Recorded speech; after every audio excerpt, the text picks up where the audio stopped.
नमस्कार, श्री स्वामी समर्थ. पुन्हा एकदा नवीन एका व्हिडिओमध्ये अगदी मनापासून स्वागत आहे. तर सर्वप्रथम आपले 32,000 के सबस्क्रायबर पूर्ण झालेले आहेत, त्यासाठी खरंच खूप खूप धन्यवाद. आणि आता आपल्या शेतातले काय कामं चालू आहेत ना ते थोडक्यात सांगते बरं का. आपला हा आहे उन्हाळी तीळ आणि उन्हाळी तिळाला भरपूर असा शेतकऱ्याचा असं असते बरं का. एक जरी फाटा तुटला का नाही तर असं वाटते या खालीवर जीव होते आमच्या शेतकऱ्याचा बरं का. आणि ह्या तिळाचं कसं आहे ना, ह्या तिळाचे असे फाटे असे पुसर असते तर लगेच पडते. तर आता किती जरी ह्याला जोडायचं म्हणलं का नाही तर हे जोडता येत नाही बरं का. आता एवढे तीळ वाटूळच झाले. तर आपला तीळ खरंच खूप छान आलाय उन्हाळी तीळ. आणि सगळ्या शेतकऱ्यांना जर माहित नाही तिळाला भाव किती काय ते काहीच माहिती नाही, पण खूप छान तीळ आलेला आहे. तर आधी तीळ बघूता आणि नंतर आपल्या इकडे ना त्याचबरोबर आपली पाईपलाईन पण करून घेतली. या बरेच ताई दादा पाईप ते उचलताना बऱ्याच कमेंट येत होत्या, तर पाईपलाईन करून घेतली या. पण थोडा का होईना आता पाईप उचलायला आपल्याला आधार होईल त्याला. चला तर आता मी तुम्हाला आपल्या तर हा तीळ जवळपास आपला जास्त काही नाही पण बराच आहे. आणि तिळाला कसं आहे ना, एक तिळाचं झाड आहे आणि भरपूर अशा फांद्या फुटल्यात.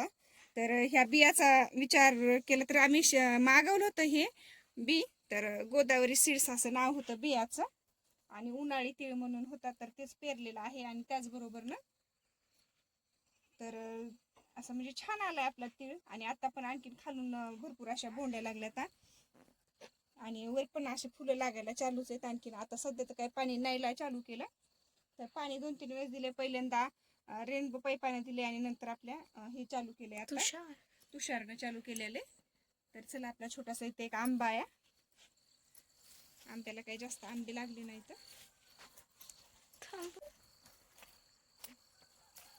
तर भरपूर असे आंबे लागले होते. पण यंदा कसं वातावरण आहे ना, जास्त असं पावसाचं वातावरण आहे. उन्हाळा म्हणून जाणवच न झाला या.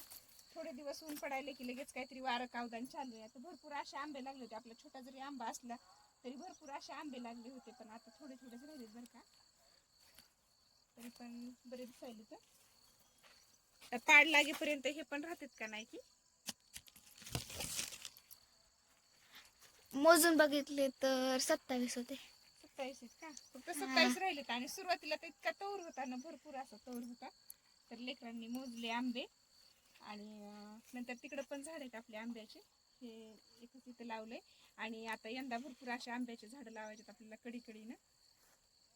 आणि आता आपलं झालेलं आहे, करडं काढलेलं आहे. सध्या शेतामध्ये म्हणाल तर फक्त तीळ आहे आणि करड्याचं शेत पण आपलं रिकामं झालंय. आणि त्याचबरोबर आता आपल्याला नंतर जे काम लागणार आहे तर हे ढिसकट याचावं लागतील. आणि आता आपली झालेली आहे पाईपलाईन जवळपास अर्ध्या शेतामध्ये 2-3 पाईप असे सोडलेले. तर करडीचं रान पण रिकामं झालं. इकडं पाईपलाईन आहे आणि तिकडं आपली विहीर आहे.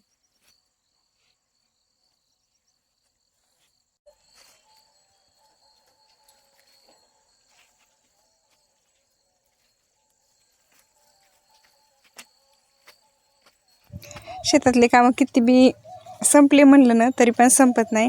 आता जरी उन्हाळा चालू झाला असता, सगळ्या सुगी आपल्या घरी जरी गेलेल्या असल्या तरी पण आता ना खत टाकायचं आहे. आणखीन आपल्या रानाला ना नांगरलं नाही. आता सगळं आता रान नांगरून घ्यायचं आहे. त्या अगोदर सगळा खत टाकलेला आहे ते पांगवायचं आहे.